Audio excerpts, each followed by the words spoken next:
We all drink water every day, but how often do we think about where it comes from?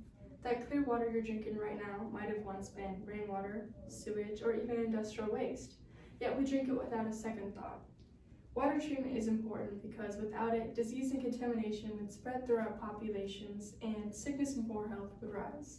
The Safe Drinking Water Act, enacted in 1974, was created to protect public health by regulating America's public drinking water supply and ensuring water safety. But the act of purifying water for drinking purposes has been around and been improving since ancient times, using methods like boiling and sand filtration. Hi, I'm Callie, and today I'll be talking about the treatment of drinking water. So as I mentioned earlier, the history of water treatment has been around since way before, since 500 BC, where the Greek physician Hippocrates invented the first known water filter, which caught and trapped debris that was causing foul taste and odor in the water they were drinking. And in 1627, British scientist Sir Francis Bacon was experimenting with sand filtration.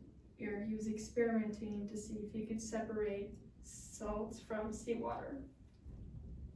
In the 1700s, the first water filtration and purification systems were implemented. And in 1854, another British scientist, John Snow, discovered that a disease was being transmitted through water and developed chlorine disinfection in order to stop this. In 1890, America's first public sand filtration system was implemented, and it included a powerful jet stream with sediment removal procedures. And in 1903, water softeners were added into the mix. Today, one of the newest methods we use is CNTs.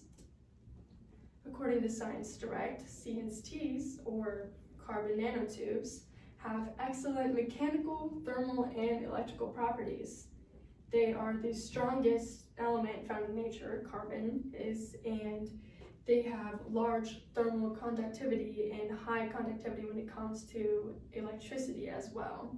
They've shown great potential when it comes to being useful for the treatment of drinking water. They are innovative and novel answers to the pollution and water waste question. They're potentially very big.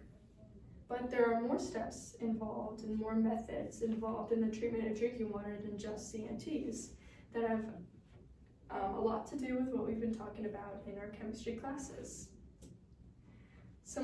One of the first ones is reverse osmosis.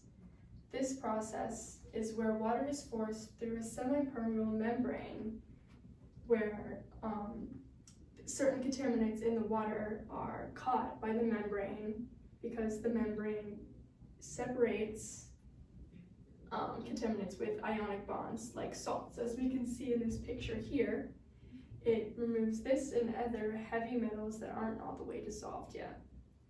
Another procedure or method that is used is flocculation, which we saw in our lab, the fluffy liquid, which is where a chemical coagulant is added into the water solution and it neutralizes the charges of the particles in the water, which allows them to break the bonds they have with the water there and then bond with each other, forming macroflocs.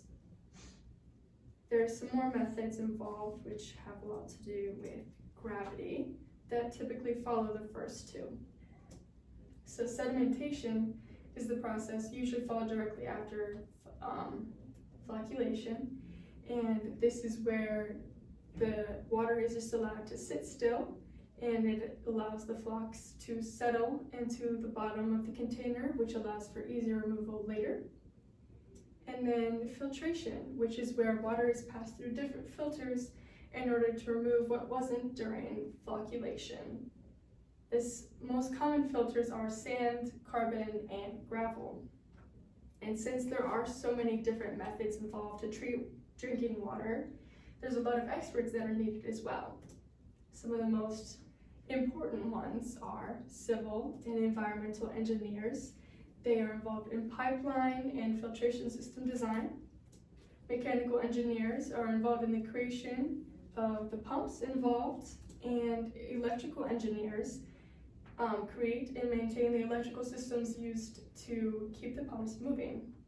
Microbiologists are used to monitor and advise on disinfection methods, and public safety officials or public health officials set safety guidelines, which there are some things that need that in public drinking water treatment because there are some things that are dangerous and need to be regulated, but in the end the pros outweigh the cons there, because for one of the first pros is that there is no diseases from unsanitary water.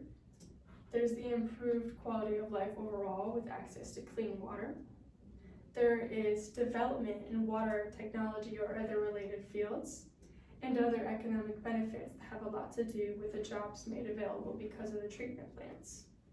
Some of the cons include high maintenance costs for the treatment plants themselves, the upkeep and the uptake of them, and the byproducts in water waste disposal can be very tricky and even dangerous if not handled correctly.